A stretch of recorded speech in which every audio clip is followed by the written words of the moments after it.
Hello दोस्तों, स्वागत है आप सभी का एक और न्यू वीडियो में। दोस्तों आज के इस वीडियो में हम बात करेंगे एक इम्पॉर्टेंट टॉपिक की, जो कि ये मान के चलिए जब तक आप मैथमेटिक्स पढ़ेंगे, बेसिक जहाँ भी बेसिक का नाम आया वो भी रेखा और कोण से संबंधित, तो ये टॉपिक आना ही आना है। क्यों? क्योंकि ये टॉपिक बहुत ही इम्पॉर्टेंट है। कोई कंपटीशन पढ़ रहे हैं या फिर कुछ भी पढ़ रहे हैं तो वहाँ पर आना एकदम फिक्स है। जैसे कि मैं अपने अनुभव के साथ बता रहा हूँ, जहाँ जहाँ ये सब ऐसी आवश्यकता पड़ता है तो डायरेक्टली लोग यही बोल देते हैं पढ़ा।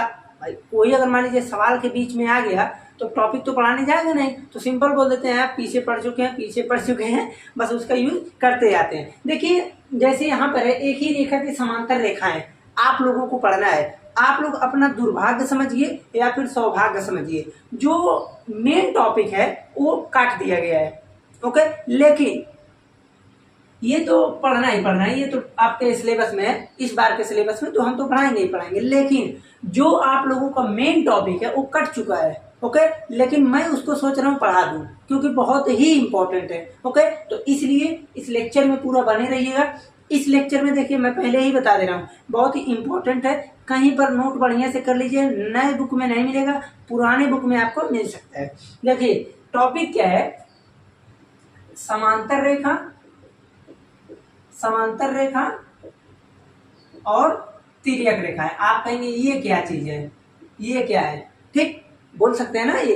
तो देखिए सिंपल इसमें ये है कि यानी जब दो समांतर रेखाओं को, अब इसका मेन टॉपिक ध्यान से समझिएगा एकदम, इसको तो मैं बताऊंगा, इसको छोड़िए। जब दो समांतर रेखाओं को एक तिर्यक रेखा काटती है तो कोणों पर क्या प्रभाव पड़ता है, कौन सा कोण बराबर होता है, क्यों बराबर होता है, यही हमको समझना है। जैसे देखिए ध्यान से देखिएगा, मान लीजिए कि अब जैसे यहाँ पर क्या है कि दो समांतर रेखाओं को एक तिर्यक रेखा काट रही है। ओके, तो अब हम बात करते हैं कि इस प्रकार से, जैसे मान लीजिए दो समांतर रेखा है L और M, ध्यान से समझिएगा, बहुत आसान, एकदम सब कुछ आसान है। और दूसरा मान लीजिए P और Q, एक समांतर रेखा, देखिए दो समांतर रेखा है, एक तिर्यक रेखा। ओके, तिर्यक रेखा आई, ये इसको क्या की, काट के चली गई। ओके, ये चीज है। अब यहाँ पर देखिए आप देख रहे होंगे ध्यानपूर्वक कि आपको बहुत सारे कोण दिख रहे होंगे। देखिए कोण एक, अब कोणों को मैं नाम दे रहा हूं, 2, 3 इसको देते हैं, इसको 4 कर देते हैं, 5, 6, 7, 8। अब देखिए ये चीज हो गया ना। तो अब जो है, अब यहाँ पर हम कई सारे चीज दिखेंगे, आपको उसको ध्यान से समझना है। देखिए ये फॉर्मेट क्या है, जब दो समांतर रेखाओं को एक तिर्यक रेखा काटती है। कभी कभी आप ये सिचुएशन पढ़ अच्छा, लेकिन हम बता दे रहे हैं, जैसे देखिए कभी कभी आप ये देखेंगे कि दो तिर्यक रेखाएं हैं, एक ऐसे कोई रेखा काट के चली जा रही है, तो जो कंडीशन इसके लिए है वही कंडीशन इसके लिए है। बट ध्यान से सुनिएगा, पूरा बात सुन के तभी आप कोई चीज अप्लाई कीजिएगा। लेकिन क्या है कि जो इसमें अभिगृहित और पर में मैं बताऊंगा वो इसमें लागू नहीं होगा। ओके, जैसे मैं अभी ये बताऊंगा कि ये कोण बराबर होते हैं, तो इसमें ये कोण ऐसी संभावनाएं नहीं है, बराबर होती हैं, कुछ होती हैं। इसीलिए इस चीज को हम टॉपिक में नहीं रखते हैं। क्यों? क्योंकि इसमें बहुत सारे आपको अपवाद मिल जाएंगे, तो इसीलिए आपको इस चीज पर ज्यादा ध्यान देना है। ये वैसे जब हम लोग पढ़े थे तो हम लोगों के पास दोनों टॉपिक था। ओके, तो हम लोग का समझिए सौभाग्य समझिए या फिर जो भी दुर्भाग्य समझिए, तो बस था दोनों, तो पढ़ लिया गया। जैसे देखिए, तो जब हम आप लोगों का सिलेबस देख रहे थे अभी को, तो हम देख रहे हैं कि कुछ मिसिंग लग रहा है, तो पुराना सिलेबस उठाकर देखें तो पुराने में ये सब दिया हुआ है। ओके, यानी हटा दिया गया 30%। लेकिन ये चीज है, अब हम बात करते हैं पहला टॉपिक बात करेंगे संगत कोण। अब देखिए संगत का मतलब आपको समझ में आना चाहिए क्या होता है। तो संगत का मतलब अगर हम देखें, आप कहेंगे संगत होता क्या है, मैथमेटिक्स में देखें या कहीं पर देखें, जैसे हम कोण की बात करें तो हम बोल देते हैं ये कोण है, तो कहीं पर अगर और है तो संगत कोण बोल देते हैं, किसी और जगह बोले तो संगत आ जाता है। मैथमेटिक्स में जब हम लीनियर इक्वेशन को सॉल्व करते हैं, विलोपन प्रतिस्थापन वज्र क्लास 10th में पढ़ेंगे, तो वहां पर संगत आ जाता है। लेकिन मैथमेटिक्स में संगत का मतलब होता है कि यानी जब किसी का रिलेशन किसी से कुछ हो, संबंध, तो वहां पर आ जाता है संगत। अब जैसे देखिए संगत कोण इसमें क्या है, इसमें आप एकदम ध्यान से अगर देखेंगे तो देखिए 1 और 5, 2 और 6, ये सब क्या है, संगत कोण है। अगर ये लाइन है, ये लाइन है, दोनों लाइन कैसी है, आप कहेंगे समांतर। तो समांतर लाइन को अगर एक तिर्यक लाइन काट रही है तो समांतर लाइन के जस्ट ऊपर, समांतर लाइन के जस्ट ऊपर, यानी दोनों लाइन L1 और L2, इसे अगर L1 मान लें, ना आप लोग कंफ्यूज रहेंगे, L1 के ऊपर L2 के ऊपर इस साइड के इधर वाला, अब ये होगा ये होगा तो कुछ रिलेशन होगा। तो यहाँ पर आगे देखिए कोण 1 बराबर होता है कोण 5 के, एंगल 1 इक्वल टू एंगल 5, ये क्या है, संगत कोण है। ओके, अब देखिए ध्यान से समझते रहिएगा, 1 और 5 बराबर हुआ, 2 और 6 भी होगा, ठीक है।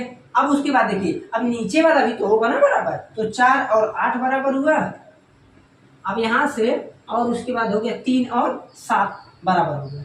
ओके, अब ये क्या निकला है, आप कहेंगे संगत कोण। ओके, तो अब हम बात करते हैं, देखिए ये था संगत कोण। अब एक और आता है, एक नहीं 2 टॉपिक आता है, बहुत इंपॉर्टेंट टॉपिक है, एकांतर अंतः कोण। एकांतर अंतः कोण, देखिए जब कहीं भी 2 समांतर रेखाएं आपस में प्रतिच्छेद करेंगी, यानी जब, जो मैं बोला हूं बात समझे, जब 2 समांतर रेखाएं आपस में प्रतिच्छेद नहीं करेंगे, किसी तिर्यक रेखा के द्वारा कटेंगे कहीं पर, तो वहां पर हमेशा जेड बनता है।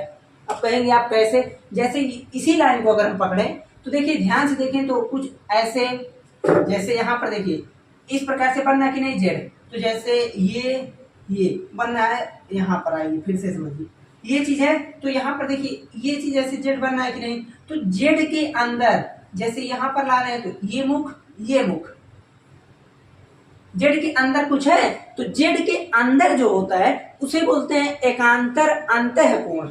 और जो जेड के बाहर होता है, जैसे यहाँ पर है तो इसके जस्ट बाहर, यहाँ पर जस्ट जो सामने होगा, इसे बोल देते हैं एकांतर बाह्य कोण। एकांतर बाह्य कोण आया समझ में। तो अब कहेंगे आप एकदम ठीक है, तो एकांतर अंतः कोण जो होते हैं इसमें बराबर होते हैं। अब जैसे यहाँ पर अगर ध्यान से देखें तो हम ये देख रहे हैं कि 3 और 5 बराबर होंगे, यानी 3 और 5 क्या होंगे, इक्वल होंगे। ओके, अब देखिए ये इधर से जेड बना तो इधर से भी तो जेड बनेगा, यानी 4 और 6 भी क्या होगा, इक्वल होगा। ओके, आया समझ में। तो देखिए कोई चीज कहीं से भी प्रॉब्लम नहीं होनी चाहिए, एकदम ध्यानपूर्वक समझ में आना चाहिए, ये चीज हो गया। अब देखिए एकांतर अंतःकोण में 2 ही जेड बनना था, तो बाह्य में भी 2 ही बनेगा। तो अगर बाह्य में भी 2 बनेगा, तो जैसे यहां से जब हम इसको देख रहे थे 3 और 5 को, तो 3 के जस्ट बाहर देखिए, ध्यान से एकदम देखिएगा, देखिए दिख रहा है कि नहीं, यहां से जैसे देखिए 3 के जस्ट बाहर वहां पर कौन सा दिख रहा है, 1 दिख रहा है, और 5 के जस्ट इधर क्या दिख रहा है, आप कहेंगे 7 दिख रहा है, यानी 1 और 7, 1 और 7 ये दोनों क्या चीज होंगे, इक्वल होंगे। ठीक, 1 और 7 होंगे इक्वल, तो यहां से हम एकदम सिंपल बोलेंगे कि 1 और 7 ये क्या होंगे, इक्वल होंगे। उसी प्रकार जैसे जब हम यहां बनाएंगे तो 2 और 8, 2 और 8 क्या चीज होंगे, इक्वल होंगे, 2 और 8 इक्वल होंगे। आया समझ में, हमें जहां तक आशा है कि एकदम अच्छे तरीके से सब कुछ इसमें समझ आ गया होगा। ठीक, एक चीज और आ जाता है कभी कभी आप लोगों के पास, जैसे ये आ जाता है कि, अच्छी बात है, जैसे ये चीज इसमें हम बता चुके हैं, इसमें संगत कोण में वही चीज ये आता है कि तिर्यक रेखा के एक ही तरफ के कोण इक्वल होते हैं। जैसे आप समझे नहीं, जैसे ये जब है, ये मान लीजिए तिर्यक रेखा है, तिर्यक रेखा, तो तिर्यक रेखा के इस तरफ कोण को अगर हम बात करें, इस तरफ के कोण एकदम इधर, या तो इस तरफ चलिए या तो इस तरफ, तो इधर वाले को छोड़िए, इधर हम आते हैं। तो इधर मैं पहले से ही देख रहा हूं कि 2 और 6 बराबर है, ठीक, 3 और 7 बराबर है। ओके, और 3, हाँ, जब ये चीज बराबर ही है तो यही होता है कि तिर्यक रेखा के एक तरफ के कोण बराबर होते हैं। एक कंडीशन और आता है कि तिर्यक रेखा के एक तरफ के अंतः कोणों का योग अंतः कोण। अब देखिए ये है तिर्यक रेखा, अब देखिए, हाँ ठीक है, ये चीज हो गया एकांतर अंतः कोण, एकांतर बाह्य कोण। एक चीज इसमें और आता है, अंतः कोण और बाह्य कोण, सिर्फ अंतः कोण। तो अंतः कोण और बाह्य कोण क्या होता है, देखिए लाइन के ऊपर जो है, लाइन के नीचे जो है, इस दोनों घेरे के अंदर जो नहीं है, इसे बोलते हैं बाह्य कोण। ओके, ये बाह्य अंतर एकांतर की बात हो रही है, जड़ की बात हो रही है, लेकिन मैं ये जो बोल रहा हूँ बाह्य कोण अंतः कोण, ये क्या होता है, बाह्य कोण का मतलब होता है परिगत कोण। ठीक, परिगत दिखेगा कहीं, बहिर्मुख कोण आप लोगों में है नहीं, आप लोग पढ़ना चाह नहीं हो रहे होंगे, लेकिन मैं बता दूं ये बहुत ही इंपॉर्टेंट टॉपिक है, नहीं तो मेरे को आवश्यकता नहीं थी पढ़ाने की। ठीक, तो ये दोनों कोण अगर अंदर की बात करें, इन दोनों लाइन के अंदर की कोणों की बात करें तो बोलेंगे अंतः कोण, और लाइन के जस्ट ऊपर नीचे की बात करें तो इसे बोलेंगे परिगत कोण या बाह्य कोण। ओके, तो अब यहाँ से क्या, एक अभिगृहित और परमेय में अभी बाद में आऊंगा, बस इतना जानिए कि ये 3 और 6 दोनों का समेशन 180 होता है, संपूरक कोण होता है। ओके, आया समझ में? अभी तक ये तो मैं जो भी लिखा, जो भी चीज बोला हूं, ये सब कुछ बस हमने आपको बता दिया, ये चीज सत्य है। अब देखिए, कभी कभी क्या, जब आप 5वां चैप्टर मेरा पढ़े होंगे तो आपको पता होगा, इनमें से कुछ चीजों को जो हम डिफाइन कर सके हैं, हम नहीं, वैज्ञानिक लोग, जो वैज्ञानिक लोग पूरी तरह से डिफाइन कर चुके थे, उन्हें बोल दिए परमेय। ओके, अब परमेय क्या होता है? जो चीज हम प्रूव कर सकते हैं। तो यानी वैज्ञानिक लोग जिस चीज को डिफाइन कर देते हैं उन्हें बोल देते हैं हम परमेय, और जिस चीज को डिफाइन नहीं कर पाते हैं उन चीजों को वैज्ञानिक लोग ही अभिगृहित बोल देते हैं कि ये चीज मानना पड़ेगा, ये चीज मानना पड़ेगा। तो इन सब चीजों में कुछ चीजों को जो डिफाइन है, जो डिफाइन नहीं कर पाए थे, उन्हीं में बंटवारा करके कुछ को अभिगृहित और कुछ को परमेय बोल दिए। ठीक, और जो चीज हमने लिखा है वही समझिए परमेय है, वही अभिगृहित है। हम एक बार इसको समराइजेशन कर देते हैं। जैसे देखिए, अब इसमें इस चीज को मैं एक बार लिखा हूं क्योंकि बहुत ज्यादा है, तो बोल देते हैं, अच्छे तरीके से सुनिए। जैसे देखिए, अभिगृहित 6.3 दिया है। अब 6.3 से नहीं मतलब है, बस अभिगृहित, वीडियो ऑन है कि नहीं? अच्छा हाँ, हमको लगा नहीं आना, नहीं तो मेरा इतना पढ़ाया जाना बात है। जैसे अभिगृहित 6.3 क्या है कि एक तिर्यक रेखा 2 समांतर रेखा को अगर प्रतिच्छेद कर रही है, देखिए ध्यान से सुनिएगा, अभिगृहित है ये। जैसे अभिगृहित क्या है, मैं यहाँ पर लिख दूंगा, लगभग दिख ही रहा होगा। अभिगृहित ये चीज है, और परमेय पी से लिख रहे हैं। अभिगृहित ऐसे, वैसे हाँ एज्यूम सर, ठीक है, और परमेय को पी से हम यहाँ पर डिनोट करते हैं। तो पहला है, पहला अभिगृहित, मान लीजिए इसमें ये बोला है, पहला अभिगृहित, पहला ये बोला है कि यदि एक तिर्यक रेखा 2 समांतर रेखाओं को प्रतिच्छेद करे तो उनके संगत कोण बराबर होते हैं। एकदम ध्यान से सुनिएगा, नहीं तो वीडियो को पॉज कर करके धीरे धीरे जो मैं बोल रहा हूँ उस चीज को आप लोग लिख लीजिएगा, बहुत ही इंपॉर्टेंट है। एक तिर्यक रेखा 2 समांतर रेखाओं को प्रतिच्छेद करे तो उनके संगत कोण बराबर होते हैं। ये चीज मैं लिखा हूं कि नहीं? लिखा हूं ना? ये क्या चीज है? आप कहेंगे अभिगृहित है। ओके, यानी अगर एक तिर्यक रेखा 2 समांतर रेखाओं को कट कर रही है तो उनके संगत कोण बराबर होते हैं। आया समझ में? पहला अभिगृहित, ये किससे रिलेटेड है? संगत कोण से रिलेटेड, संगत कोण से रिलेटेड। आया समझ में? अब हम बात करते हैं अभिगृहित 6.4 यानी दूसरे अभिगृहित की। अब देखिए, अब क्या है, अगर संगत कोण बराबर हो गया तो जो भी अभिगृहित बनता है सीधा भी बनता है, उल्टा भी बनता है। तो अब यहां से आप ये बनेगा कि यदि संगत कोण बराबर हो, यदि संगत कोण बराबर हो तो हम ये बोलेंगे कि ये जो हैं दोनों रेखाएं समांतर होंगी। ओके, यदि जैसे एक तिर्यक रेखा 2 समांतर रेखाओं को काट रही थी तो संगत कोण बराबर होते हैं। यदि संगत कोण बराबर है तो जो तिर्यक रेखा काट रही है दोनों रेखाओं को, दोनों रेखाओं कैसे होंगी? समांतर होंगी। तो ये था संगत कोण से रिलेटेड, और ये है जस्ट उसका उल्टा यानी समांतर रेखा के बारे में हमको बता रहा है। आया समझ में? ये दोनों क्या है? अभिगृहित है। अभिगृहित पहला क्या है कि यदि एक तिर्यक रेखा 2 समांतर रेखाओं को काट रही है तो संगत कोण बराबर होते हैं। दूसरा क्या है? यदि संगत कोण बराबर हो गए तो उनके रेखाएं जो होंगी, दोनों रेखाएं वो समांतर होंगी। ठीक है, आया समझ में? अब देखिए, बात करते हैं हम परमेय की। इसी में आ गया है परमेय। अब फिर परमेय आ गया, इसी में एक परमेय क्या है? परमेय ये बोला है कि यदि एक तिर्यक रेखा 2 समांतर रेखाओं को कट कर दे, 2 समांतर रेखाओं को कट कर दे तो उनके एकांतर अंतः कोण बराबर होते हैं। ये चीज हमने बताया कि नहीं? यहाँ पर बताया ना? तो यहाँ पर आप ये कहेंगे कि ये रिलेटेड है किससे?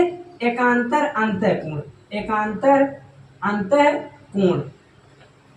पहला परमेय क्या है? यदि एक तिर्यक रेखा 2 समांतर रेखाओं को कट कर दे तो हम यहां से बोलेंगे कि एकांतर अंतःकोण बराबर होंगे। ठीक, देखिए बहुत ही आसान चीज है, एकदम आपको बस ध्यान से सुनना है और समझना है। ये चीज आ गया समझ में। अब इसके बाद जस्ट इसका अपोजिट होना चाहिए। चलिए देखिए अपोजिट है। अब अपोजिट में क्या चीज दिया है, सिंपल काम। यदि किसी भी आप मान लीजिए ऐसे चित्र में या फिर कहीं पर भी एकांतर अंतःकोण बराबर हो जाते हैं तो एक जो तिर्यक रेखा है वो जिस रेखाओं को, दोनों रेखाओं को प्रतिच्छेद करेगी या काटेगी, वे दोनों रेखाएं आपस में कैसे होंगी, पैरेलल होंगी, यानी समांतर होंगी। आया समझ में। सिंपल काम क्या है, अगर तिर्यक रेखा प्रतिच्छेद कर रही है समांतर को तो एकांतर अंतःकोण बराबर होंगे। यदि एकांतर अंतःकोण बराबर होगा तो जो रेखा प्रतिच्छेद करेगी वो कैसी रेखा रहेगी, तिर्यक रेखा रहेगी, लेकिन करेगी किसको, समांतर रेखा को। जो बात बोल रहे हैं ध्यान से सोचिएगा, ध्यान से समझिएगा। तो ये जस्ट इसका अपोजिट है, ये समांतर के बारे में बताता है। ठीक है, अब उसके बाद चलिए 6.4 पर में दिया है, 2 पर में और दिया है, इसको समझ लीजिए। जैसे अब तीसरा इसी में पर में क्या दिया है, ये बोला है यदि एक तिर्यक रेखा, जो मैं यहाँ पर बता चुका हूँ, यदि एक तिर्यक रेखा, इतना बहुत सफिशिएंट है, यदि एक तिर्यक रेखा दो समांतर रेखाओं को कहीं पर प्रतिच्छेद करे तो उनके अंतःकोणों का एडिशन 180 डिग्री होता है। यदि एक तिर्यक रेखा दो समांतर रेखाओं को प्रतिच्छेद कर रही है तो उनके अंतःकोण 180 डिग्री होते हैं, संपूरक होते हैं।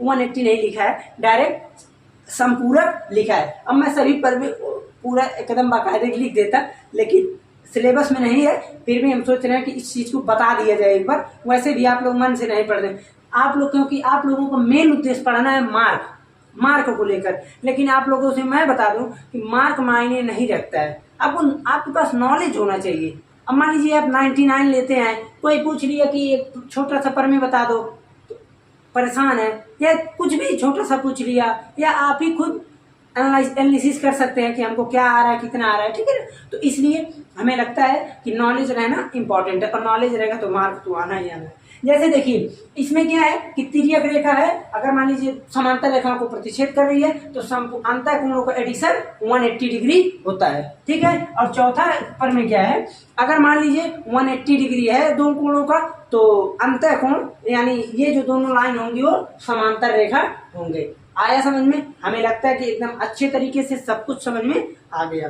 ठीक, तो यहाँ पर केवल इतना ही टॉपिक था। हमने आपको क्या बताया कि दो समांतर रेखा है, एक तिर्यक रेखा। आप लोग ध्यान से समझते रहिएगा, मैं बोलते रहा हूं, ध्यान से सुनिएगा।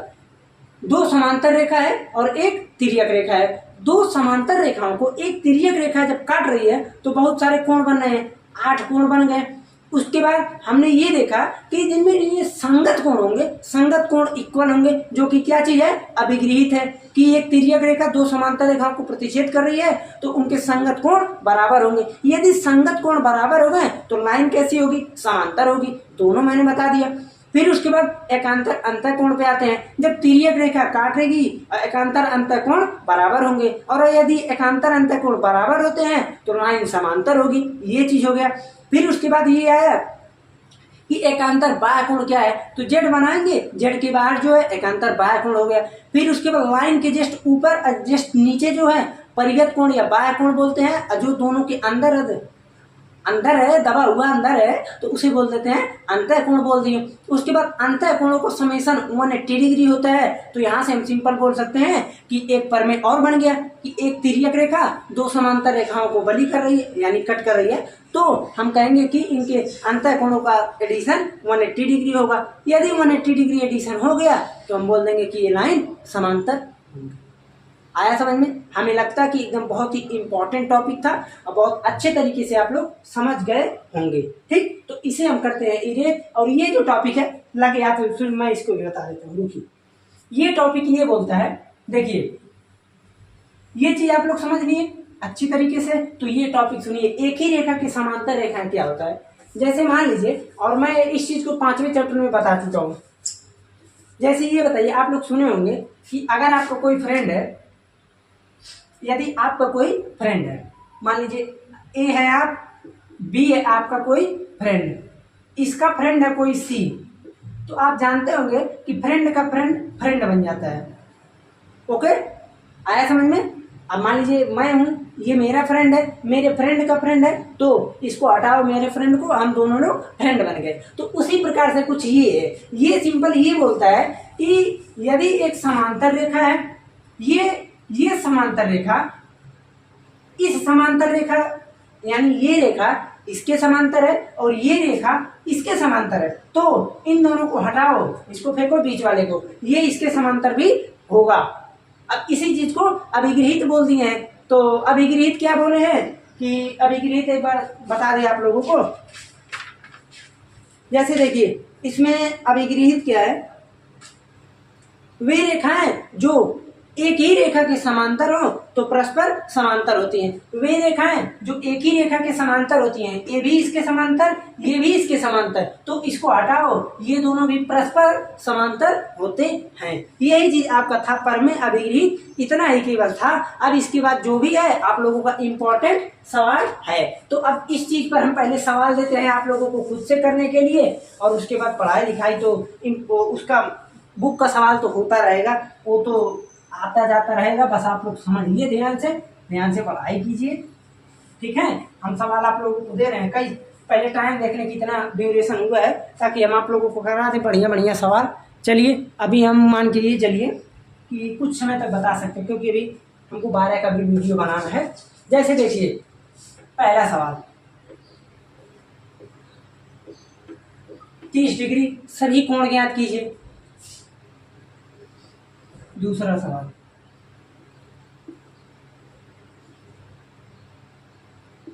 70 डिग्री सभी कोण ज्ञात कीजिए।